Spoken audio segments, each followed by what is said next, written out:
अस्सलाम वालेकुम, मेरा नाम डॉक्टर काशिफ अहमद मलिक है। होम मेडी चैनल की तरफ से आपको खुशामदीद कहता हूँ। वैसे तो जिस्म का हर पार्ट बड़ा इंपॉर्टेंट होता है, हर पार्ट की अपनी वैल्यू है, और एक जो अल्लाह ताला ने हिस्सा में दी है जिसको हम सेंस ऑफ हियरिंग कहते हैं, सुनना, जो कि कान के थ्रू होता है, वो बड़ा ही इंपॉर्टेंट एस्पेक्ट है हमारे सबकी लाइफ में, क्योंकि अगर हम सुनेंगे नहीं तो बोलेंगे कैसे। ये एक बड़ा प्रॉब्लम आता है बच्चों में, ख़ास तौर पर जिनको बाय बर्थ की प्रॉब्लम होती है, जिनको हम डम बोलते हैं, डेफ बोलते हैं, या उनके अंदर सुनने की सलाहियत नहीं होती। इस पर भी बात करेंगे।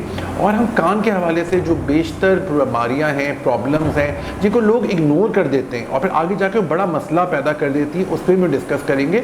तो इसके लिए हमने मुर्शिद हॉस्पिटल हेल्थ केयर सेंटर के एक बहुत अच्छे कंसल्टेंट ENT स्पेशलिस्ट, तो आइए मिलते हैं डॉक्टर मुबशिर से, जो कि हमारे ENT स्पेशलिस्ट है मुर्शिद हॉस्पिटल में। अस्सलाम वालेकुम डॉक्टर साहब, कैसे हैं आप? Thank you so much for coming. Doctor साहब इज ऑलवेज बिजी बिकॉज आपको होता है ENT, जो कि ईयर नोज थ्रोट, जो कि है नाक, कान और हलक के मसले, तो साल भर ही रहते हैं। और आजकल चूँकि मौसम बदल रहा है तो डॉक्टर साहब के पास पेशेंट्स भी बढ़ गए, इसी वजह से ऑपरेशंस भी बढ़ गए।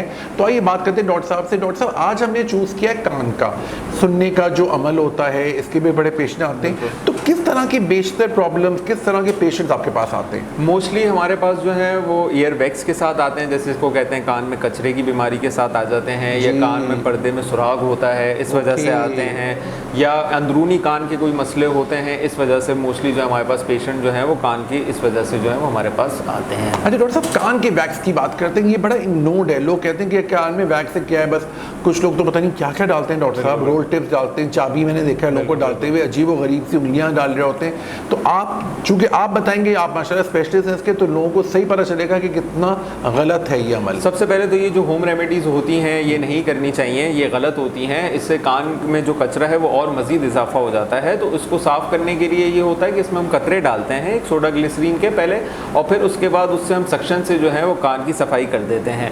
लोग ये करते हैं कि उसकी सफाई के लिए जो ये कान में तीली और दूसरी चीज़ें जो इस्तेमाल करते हैं, कान में चाबी डालना, तिनके डालना, इससे जो है वो कान के पर्दे पे नुकसान होने का बहुत खदशा होता है। तो कान के पर्दे पे सुराग हो जाता है। बहुत सारे पेशेंट्स हमारे पास ऐसे आते हैं जो कान के कचरे की वजह से आते हैं, लेकिन उनका जो है वो फिर कान के पर्दे में सुराग हो जाता है। तो ज़रूरी है कि आप किसी ENT स्पेशलिस्ट को दिखाएं इस मकसद के। सही बात है डॉक्टर साहब। डॉक्टर साहब, लोग तेल भी डाल रहे होते हैं, लोग पता नहीं क्या क्या चीज़ें एक्सपेरिमेंट कर रहे होते हैं, हम बता दीजिए कितना बिल्कुल गलत है ये। कान के कचरा जो है वो ये सारे तेल वगैरह डालने से कान का कचरा और फैल जाता है, जिस वजह से कान में दर्द और बढ़ जाता है, और कान के कचरे में इजाफा भी होने के खदशे होते हैं। तो इस वजह से ये सारी चीज़ें इस्तेमाल करना दुरुस्त नहीं है। बिल्कुल बिल्कुल सही कहें डॉक्टर साहब। डॉक्टर साहब, एक बड़ा मसला आता है, बहुत अफसोस भी होता है, पैदाइशी बच्चे सुन नहीं सकते, बोल नहीं सकते, चाहे चूँकि ज़ाहिर है आपको पता है एज ए डॉक्टर कि जब सुनिएगा नहीं तो बोलेगा कैसे। तो इसका हम कुछ कर सकते हैं, या हम क्या क्या टेस्टिंग कर सकते हैं, या किस तरह से इसको हम, आई नो बाय बर्थ जो प्रॉब्लम्स होती हैं वो जब तो डॉक्टर साहब आपको बताएंगे, उसकी इन्वेस्टिगेशन सब करके देखते हैं, लेकिन ऑफकोर्स उम्मीद पे तो दुनिया कायम है। जी डॉक्टर साहब, बच्चों में जो है वो सुनाई के मसले बहुत सारे हो सकते हैं। उनको चेक करने के लिए हम 2 टेस्ट करवाते हैं, 2 से 3 टेस्ट होते हैं, कन्फर्मेटरी होते हैं, एक स्क्रीनिंग होते हैं। स्क्रीनिंग ये होता है जो मोस्टली पेशेंट जो ICU में, या जिनको बहुत तेज़ बुखार होता है बचपन में, गर्दन तोड़ बुखार वगैरह, इन वजहों से इनकी सुनाई में मसले हो जाते हैं। अब उसमें ये होता है कि हम एक करते हैं ऑटो एक्विस्टिक इमिशन टेस्ट। उसमें हमें पता चलता है कि कुछ वर्ष से कि बच्चे की दिमागी उसमें सलाहियत है या नहीं है। उसके बाद हम इसमें बैरा करते हैं, जिसको ब्रेन स्टेम एक्विस्टिक इवोक रिस्पॉन्स एडियोमेट्री भी कहते हैं। उसमें हम कन्फर्मेटरी हमें पता चलता है कि वो सुनने में उसको मसला है या नहीं है। अब उसमें फिर हमें ये देखना पड़ता है कि उसकी सुनाई जो है वो सिर्फ कान की हद तक है या दिमागी हद तक भी उसको मसला है। मोस्टली बच्चों में एक चीज़ होती है कॉक्लियर इम्प्लांट, उसमें हम फिर देखते हैं अगर वो उसके काबिल हैं कि हम उसमें वो कर सकते हैं, तो फिर हम कॉक्लियर इम्प्लांट की तरफ जाते हैं, जो कि एक बड़ा महंगा प्रोसीजर होता है। लेकिन उसमें यह है कि सुनाई का और उसमें माँ बाप के सपोर्ट की और उनकी रिहेबिलिटेशन की बहुत ज़रूरत होती है, क्योंकि वो फिर सुनना जब शुरू करते हैं तो फिर उसके बाद, और उसमें ज़रूरी ये है कि बच्चे की शुरू में ही ये दरियाफ्त हो जाए कि उसको सुनाई में मसला है। अगर हम इसको जितना लेट करेंगे उनको ये मसला होगा।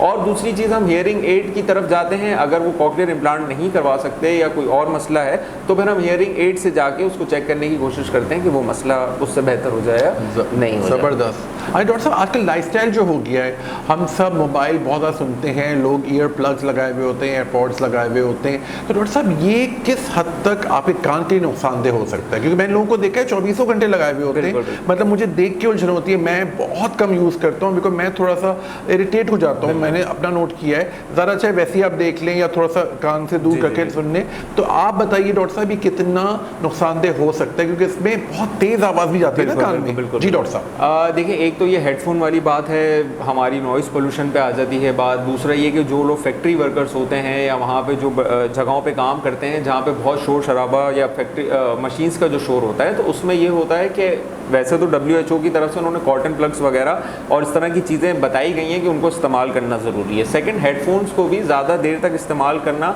या उसकी आवाज़ को बहुत तेज़ करके सुनना ये गलत है। इससे फिर नॉइज़ इंड्यूस हियरिंग लॉस की तरफ पेशेंट जो है वो चला जाता है और फिर उसके बाद उसको थोड़े टाइम बाद 10 से 20 साल बाद उसके इफेक्ट्स आना शुरू हो जाते हैं, जिससे कान के अंदरूनी में मसला होना शुरू हो जाता है, जो कि कान के कुछ बाल होते हैं, इनर और आउटर हेयर सेल्स, वो कान को अंदर जो है वो सुनाई को लेके जाते हैं, उनमें मसला आना शुरू हो जाता है। तो फिर उसके बाद मरीज़ को सुनाई में मसला शुरू हो जाता है और फिर हियरिंग एड की तरफ जाना पड़ता है। तो हमें अपनी इन चीज़ों का बहुत ख्याल रखना ज़रूरी है। नॉइज़ पोल्यूशन आजकल के दौर में बहुत ज़्यादा हो गई है, ट्रैफिक्स हो गए, इस तरह की ये हेडफोन्स का यूज़ हो गया, तो इन चीज़ों का ख्याल रखना हमें ज़रूरी है। बिल्कुल सही कह रहे हैं डॉक्टर साहब, और ये बहुत ज़रूरी है कि आप अपने कानों का ख्याल रखें। इस पर इग्नोर बहुत किया जाता है। और एक बड़ी मज़ेदार बात मैंने सुनी है, लोग कहते हैं, आप लोग ये इसका मेडिकल कोई नहीं है, कि कुछ लोग होते हैं उनको सुनाई नहीं देता लेकिन अपने काम की बात सुन लेते हैं। तो ये क्या है कि फोकस की बात है या वो अपना जो उनके नाम से बात की जाती है उस पर करते हैं? तो ये क्या होता है? असल में कुछ लोग होते हैं जो फॉल्स प्रिटेंड कर रहे होते हैं हमारे सामने के, तो उस वजह से जो है वो हम लोग फिर कुछ टेस्ट होते हैं जिससे हमें उनकी प्रिटेंडिंग का पता चल जाता है, क्योंकि वो टेस्ट अगर वो ना भी चाहें तो हमें पता चल जाएंगे कि वो उसको सुनाई दे रहा है। तो इस तरह की कुछ चीज़ें होती हैं, कुछ मेलिंगरिंग होती है पेशेंट्स की, तो उसके लिए हम फिर प्योर टोन ऑडियोमेट्री है, एक SRT स्पीच रिसेप्शन थ्रेशोल्ड का टेस्ट होता है, उससे हमें इन चीज़ों का अंदाज़ा हो जाता है कि वो, और ये मोस्टली जो मर्डर्स होते हैं या इस तरह के जो वहाँ पुलिस उसमें होते हैं, वो लोग इन चीज़ों का बहुत वो यूज़ करते हैं, तो फिर हम उन चीज़ों को देखने के लिए इसका इस्तेमाल करते हैं। तो डॉक्टर यहाँ पे आप थोड़ा सा साइकेट्रिस्ट की भी हेल्प लेंगे ना, बिकॉज ये तो एक समझे एक नफ्सियाती मसला भी हो गया कि कुछ चीज़ें सुनाई दी, कुछ ये सुनाई नहीं दी, तो ये चीज़ करते हैं। अच्छा डॉक्टर साहब, हमारे व्यूअर्स को आप ज़रूर बताइए कि अपने कान की हिफाजत कैसे करनी है, किस तरह से ख्याल रखना है। लोग कानों को ठीक से सफाई नहीं करते हैं, कानों का ख्याल नहीं रखते हैं, अपने कानों को बहुत ज़्यादा एक्सपोज टू द नॉइज़ रखते हैं। कुछ लोग तो बहुत तेज़ म्यूज़िक के अलावा सुन नहीं सकते, हालांकि मैंने देखा है मोबाइल्स में इतनी अच्छी चीज़ आ गई है कि एक लेवल के ऊपर कहते हैं this is bad for your ears, तो that's such a good thing, हमें उसको फॉलो करना चाहिए। तो डॉक्टर साहब आप बताइए अपने कानों का ख्याल किस तरह रख सकते हैं, और जो अपनी बीमारियां बताएं जो कि बहुत ज़्यादा हैं और बड़ी प्रॉब्लम कर सकती है ना, तो डॉक्टर साहब कान का ताल्लुक तो डायरेक्टली ब्रेन से भी है, तो वो आगे मसला कर सकता है। तो आप बताइएगा कि डॉक्टर साहब किस तरह से हमारे लोग, हमारे अपने, हमारे जो भी हमारे व्यूअर्स हैं जो चैनल को देख रहे हैं, हमें पसंद करते हैं और अपने सवालात करते हैं, कि वो किस तरह से अपने कानों की हिफाजत कर सकें? देखिए, सबसे पहले तो ये है कि जो हमारे माशरे में कॉटन बड का इस्तेमाल है वो बिल्कुल गलत है। कॉटन बड हमें इस्तेमाल नहीं करने चाहिए, कॉटन बड का यूजेज बिल्कुल गलत है। आप अगर नहा रहे हैं और उसके बाद अगर थोड़ा मैल है या कुछ है तो बाहर जो है वो टिश्यू से आप साफ़ कर सकते हैं, लेकिन कॉटन बड का यूजेज बिल्कुल गलत है। तो पहले तो हमें कॉटन बड को यूज़ नहीं करना चाहिए। सेकंड ये कि हेडफोन्स का इस्तेमाल जो है वो बहुत कम टाइम पीरियड के लिए या बहुत अगर ज़रूरी है तो उसको इस्तेमाल करें, और ज़्यादा नॉइज़ उसमें जो है वो उसको एक लिमिटेड वॉल्यूम, जैसा आपने बताया, तो उसकी लिमिटेड वॉल्यूम में जो है वो सुने।